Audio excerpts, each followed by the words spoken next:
Если надоел странный хруст, биение с передней части либо с подкапотного пространства Hyundai 40, но опять же это решение только в моем случае, может есть и другие. Тут как бы могут быть и привода и так далее. Внутренние и наружные шрузы, но моя проблема чуть проще оказалась. В общем, изначально проявлялись проблемы биений и иногда даже хрусты. Если машина груженная, то есть там свыше 200 килограмм в нее загрузить, либо сядет там 5-4 человека и дать ей газу, у нее начинаются какие-то провалы, и она прям такая вот хруст идет, и вибрация очень сильная, аж прям в руль отдает. Вот. Как оказалось, еще был какой-то странный гул. Но гул решился тем, что направляющих, тут получается верхняя направляющая просто шток, жестянка, а в нижней у нее есть резинка. И эта резинка разбухла. Не знаю, от смазки, от чего она там разбухла, от много чего могла она разбухнуть. В общем, и получилось так, что направляющая просто не шевелилась. Естественно, решилась проблема тем, что купил новые эти резиночки. Комплект стоил на данный момент один комплект ремонтный. То есть по отдельности я их не нашел. Они продаются комплектом. Там полностью все пыльники. Вот он комплект. Правда, здесь я на двух колесах менял, и кое-что осталось. Некоторые вещи решил не менять. Вот здесь на поршень резинка. Вот это на направляющие. Хотя они, кстати, как оказались, чуть меньше, чем оригиналы. То есть, которые у меня стоят. Но все равно подходят. И вот это, как раз которая на направляющей, она и разбухла. То есть, она там увеличила диаметр. Из-за этого в направляющих она не шевелилась. И также еще кольцо в поршень тормозной, который уплотняет его. Вот. И все, как бы вот и весь набор. И там получается два пыльника, две вот таких. Потом еще также заглушка на прокачку тормозов. И один на поршень уплотнитель, и все. Вот, это то, что с гулом было. Этот гул проявлялся просто при любом включении. Потом, также можно сказать, даже сроду, как только купили машину, у нее была такая проблема, она бэушная была. У нее при включении задней передачи начиналась сильная вибрация. Поменяли масло в коробке. Ничего не поменялось. Масло еще начали менять вообще по той причине, что даже при включении драйва, то есть вперед, она вообще ее так колбасила на месте. Вот. Поэтому решили поменять масло. Так вот, и еще одна проблема выяснилась. Сначала думали шрус, вроде просмотрели, более-менее живые. Оказалось, подушка двигателя нижняя.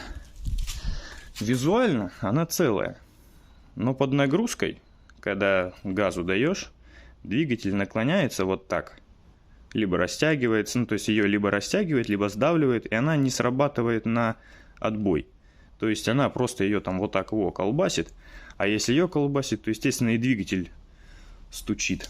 Точнее, не стучит, а цепляется, он же с ней в зацеплении, и она вот тут ударяется, и тем самым, либо даже, может быть, внутри подрамника вот эта жестянка бьет. Так и непонятно, что из этого бьет, но проблема в ней. Визуально вот все резинки, все здесь целое. Здесь как бы никаких ни трещин, ничего нету. Она даже просто, если ее там нажимаешь, она тугая. Но когда она стоит на двигателе, она вытворяет такие страшные вещи. И вот как раз тем самым то, что страшные вещи были, вот натертость на, на пластиковой защите. И в этом же месте, на железной, она вот уже вся, конечно, ржавая. Но это вот там, где на пластиковой, тут прям аж кратеры. Просто неимоверные кратеры разбиты. Здесь как бы тоже есть, но не критичные. Здесь как бы просто ржавчина из-за того, что натирала. А тут именно кратеры. То есть здесь прям биение отдавалось через пластиковую защиту. И вот когда вы газ нажимали, двигатель, естественно, идет в нагрузку. И его начинает там трусить. И он мало того, что подушка его не выдержит. Может даже подушка бы и не мешала, если бы... Ой, вернее, подушку может быть и не менять, если бы не защита. Но так как подушка подустала, пришлось менять ее, чтобы защиту ставить и не билась. И поэтому вся проблема в этой вот подушечке была.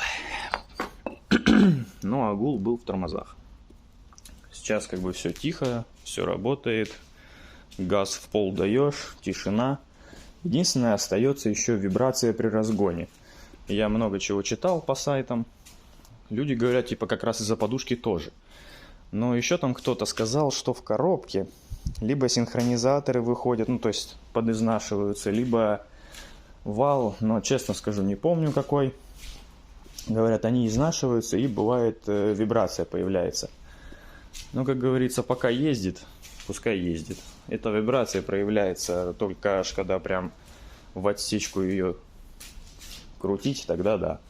А так, и то вибрация только она...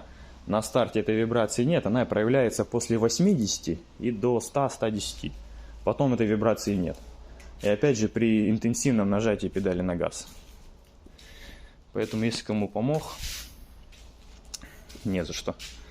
Но если какие еще проблемы у кого будут, то это уже, конечно, отдельная история. Ну а так, если кому еще интересно, подсветку в салон, чтобы работала. Ну, не знаю, будет ее видно или нет. Вот она подсвечивает. Сзади, наверное, лучше будет видно. Вот так как-то. Она идет вот через всю панель. Там как бы цвет, конечно, любой можно выбрать. Ну, выбирал чисто подсветку, под цвет освещения салона. Вот. Вот так смотрится. Ночью, конечно, очень красиво. При этом в глаза не бьет и выключается она совместно с этими вот тумблер. Сейчас поверну. Все, она потухла. Ну, сейчас вот. Вот, то есть от тумблера она выключается. Она включается совместно с освещением салона по датчику света. Но это если заморочиться. Так-то вообще можно от прикуривателя ее сделать. Ну, от прикуривателя ненадежно в плане того, что может вдруг там он коротнет или еще что-нибудь и запылает вся машина. Поэтому проще сделать это. Там есть на каждую эту полосу, ой, на каждую ленту есть блочок. Этот блочок просто подключили к освещению одной из кнопок. Ну, по сути, тут здесь, естественно, управление всеми, а там просто по одной. И вот получается, находим одно питание, которое освещает все вот эти вот кнопочки. К нему врезаемся и все. Я даже не стал разрезать провода и этот, просто взял эти, которые просто вставляешь, и второй его зажимаешь, и все. Тем самым и не нарушаешь проводку, и замкнуть не смогут. Ну, точнее, коротнуть. Поэтому легко, просто и удобно.